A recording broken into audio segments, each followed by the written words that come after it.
The card of the day using the Thoth Tarot White Box B, I pulled the Five of Wands. We see a single large wand, a caduceus winged with two serpents at the crown, with the Star of Babylon. The wand bears the symbol of Leo and Saturn. Behind, four smaller staffs cross each other, two with heads of a phoenix and two with heads of lotuses. 10 flames issue out from behind them all, indicating whatever has our spirit feeling cross also feels too much to bear. Yet the background is a bright, rich golden hue, positive and sunny. This card is attributed to fire, summer, the south, and high noon. The astrological attribute is Saturn in Leo, where Leo is in its detriment, drowning in the restricting energies Aquarius thrives in. It rules from July 22nd to August 1st, the first decan of Leo. In Kabbalah, this card occupies the Sephirah of Geburah energy in the world of absolute emanations. Geburah can be energy or destruction, and it resides on the pillar of severity, and thus all the fives in the tarot have challenging energies at best. But the Five of Wands has the most hope for peace and prosperity within the conflict. It implies motion and time. Its placement in the highest world absolute can make the destruction especially difficult, but it points to the disruption in our life being some type of spiritual lesson or benefit. As the astrological placement suggests, this is a card of chaos and imbalance. Yet we have a choice here. We can allow the opposing forces to pull us into separate directions and tear us apart, or we can use all the opposing energies in the card to find a harmonizing balance in the chaos, which Leo is good at doing when not in their ego. No matter how much we grow and how much stability we obtain, it is all threatened eventually by the passage of time, Saturn. But it is not a destruction for the sake of destruction, unless our ego makes it so by refusing to see the lesson. It is destruction of the old for rebuilding of the new and improved, like the transition from the tower to the star, only less intense. This card is showing up to warn some people listening of petty conflicts in your career, displeasure with your workplace or co-workers, or working too hard for too little. You may even be feeling crushed by responsibility or your position in life. And while all of this feels overwhelming, perhaps you deserve more than you're allowing for yourself right now. If everything at your job remained comfortable, you may never seek more for yourself. Get a job you feel purpose at and make more money for yourself and your family. If you look at chaos in your career through your ego, it's devastating.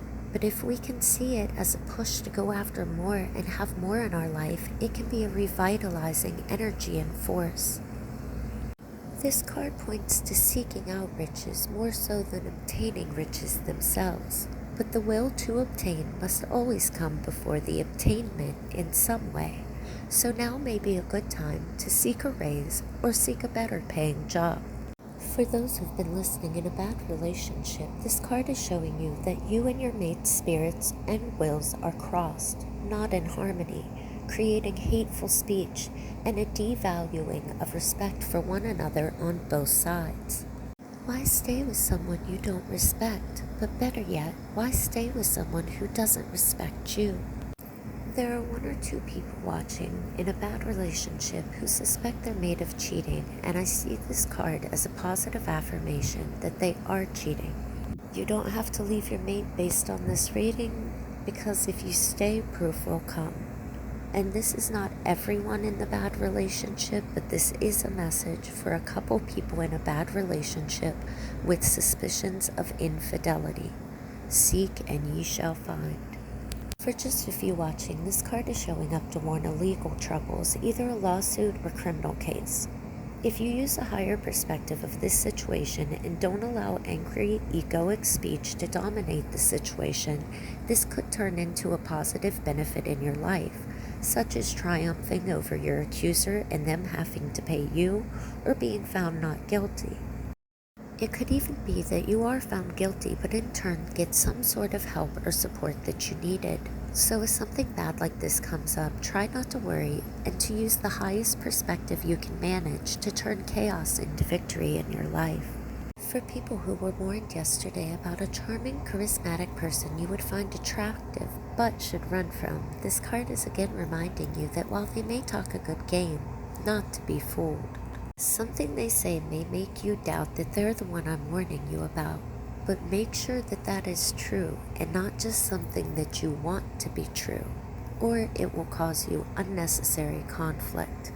As Crowley says of all the energy of the fives, there is no limit to the scope of this volcanic energy, but we must learn to use that energy to our benefit. For most, though, this card is a reminder not to allow our ego to have too much power and restrict our creativity and will, to not engage in childish arguments and get off balance from differences of opinion.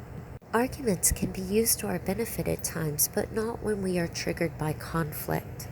Remember, conflict can be a catalyst for great change in our careers, our relationships, and our understandings of our true will and our creativity. Use differences of opinion to expand your understanding of the world and yourself, to have more compassion for others, or to strengthen your own beliefs where warranted. And remember, you are only in competition with yourself, and strive to do better than you did before, not better than anyone else. Don't allow your ego to turn love into conflict. Instead, allow love to turn conflict into benefit. And lastly, but most importantly, those who've been struggling with depression, I don't see this card as introducing more conflict, but actually a sign that sunnier, more positive energies and motivations will be coming to relieve you of some of the heavier energies you've been dealing with. Possibly through dancing, painting, creating, or feelings of love towards another person. Love is the most powerful, driving, motivating, and creative energy there is. No matter which reason above relates to you in this card, all these situations can greatly benefit from a bit of restriction of our ego and the introduction of more love. This card shows our ego restricting love too much, but if we allow love to restrict our ego, we have more sunny and positive outcomes in our lives. Thanks for watching. 93s.